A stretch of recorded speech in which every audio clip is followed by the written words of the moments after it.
How far ahead is the Game of Thrones show compared with the books?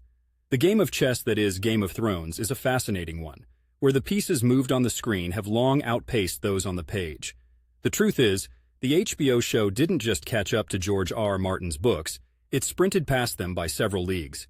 When HBO's adaptation started, it stayed relatively close to the source material, but as the seasons progressed, divergence became the norm. Around Season 5, the plotlines started to drift, and by the end of Season 6, the show was in uncharted waters. Meanwhile, Martin, the architect of the realm of Westeros, had books that were a bit like my Portland public transport, sometimes there but often late and unpredictable.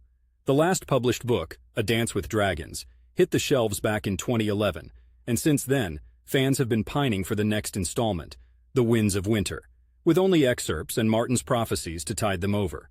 The show concluded its run with Season 8 in 2019, forging its own ending in the absence of the published narrative's conclusion.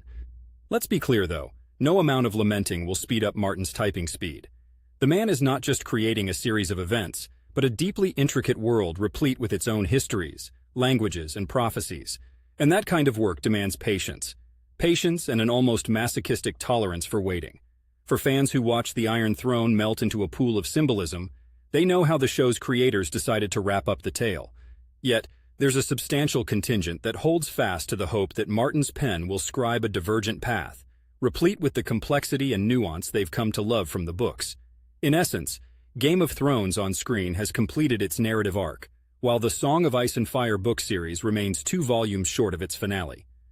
As a Portland resident, I can relate to waiting for what feels like an eternity for something.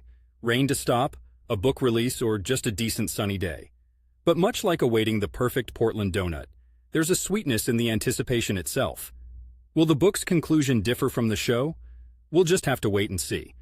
And despite the fact that the show has ended, we're still very much in the game of waiting for The Winds of Winter and A Dream of Spring to breathe new life into the world that has left such a cultural mark.